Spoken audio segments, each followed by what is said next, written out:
കാർന്നോർക്ക് അടുപ്പിലുമാകാം, മുടിയുണ്ടെങ്കിൽ ചാച്ചും ചരിച്ചും കേട്ടാം.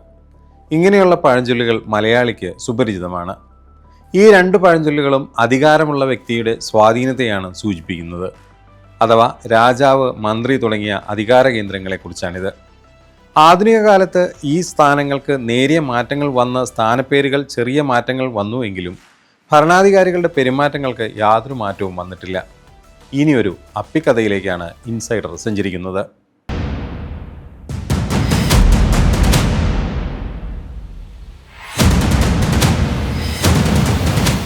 നമസ്കാരം.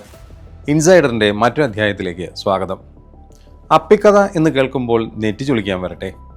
ശീതയുദ്ധവും ചാരപ്രവർത്തനങ്ങളും സജീവമായി നിലനിൽക്കുന്ന ലോകത്ത് നേതാക്കളുടെ മലമൂത്ര വിസർജ്യം പോലും സൂക്ഷിച്ച് കൈകാര്യം ചെയ്തില്ലെങ്കിൽ പണിയാകുമെന്ന് ഭരണാധികാരികൾക്ക് നന്നായി അറിയാം. അലാസ്ക ഉച്ചകോടിയിൽ ഡൊണാൾഡ് ട്രംപിനൊപ്പം പങ്കെടുക്കാൻ പോയ റഷ്യൻ പ്രസിഡന്റ് വ്ളാഡിമിർ പുടിൻ്റെ മലമൂത്ര വിസർജ്യങ്ങൾ സൂക്ഷിക്കാനും അത് റഷ്യയിലേക്ക് തിരികെ കൊണ്ടുപോകാനുമായി മാത്രം ഒരു സംഘം അനുഗമിച്ചുവെന്ന് അമേരിക്കൻ മാധ്യമങ്ങൾ റിപ്പോർട്ട് ചെയ്തു. ഇവരിതിന് ഉപയോഗിക്കുന്ന പ്രത്യേക പെട്ടികളെയാണ് പോപ്പി സൂട്ട് കേസ് അഥവാ മലം ബോക്സ് എന്ന് വിശേഷിപ്പിക്കുന്നത്.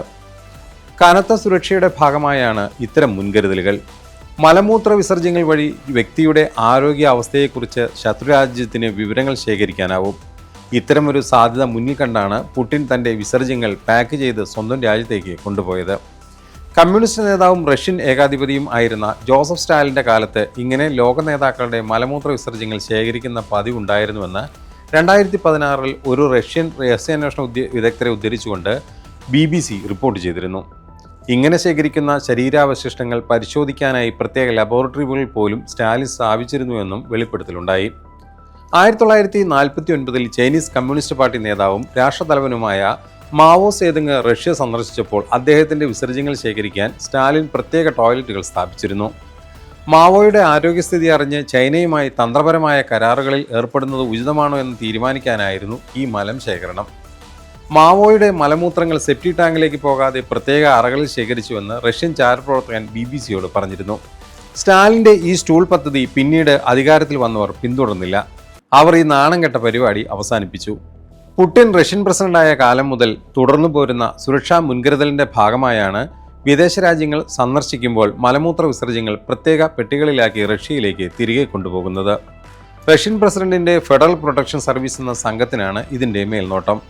പ്രത്യേക സൂട്ട് കേസുകളിലാണ് ഇവ ശേഖരിച്ച് മോസ്കോയിലേക്ക് കൊണ്ടുപോകുക. ഇത്തരം പെട്ടികളാണ് പൂപ്പ് സൂട്ട് കേസ്. 2017 പാരീസിലും 2019 സൗദിയിലും പോയപ്പോഴെല്ലാം റഷ്യൻ പ്രസിഡന്റിൻ്റെ മലമൂത്രങ്ങൾ ശേഖരിക്കാൻ ഫെഡറൽ പ്രൊട്ടക്ഷൻ ഫോഴ്സ് ഒപ്പമുണ്ടായിരുന്നു. വിദേശ ചാര ഏജൻസികൾ തൻ്റെ ശരീരാവശിഷ്ടങ്ങൾ ശേഖരിച്ച് ജീവന് അപകടമുണ്ടാക്കാൻ ശ്രമിച്ചേക്കുമെന്നും 72കാരനായ പുടിൻ ഭയക്കുന്നു എന്നാണ് റിപ്പോർട്ടുകൾ. ഇത്തരം രഹസ്യ കൊലകൾ ഒരുപാട് നടത്തുന്ന ഇന്റലിജൻസ് ഏജൻസിയുടെ തലപ്പത്തിരുന്നതിൻ്റെ അനുഭവം നോക്കിയാൽ പുടിൻ്റെ ഈ ഉൾഭയം അസ്ഥാനത്തല്ല എന്നും കരുതാം.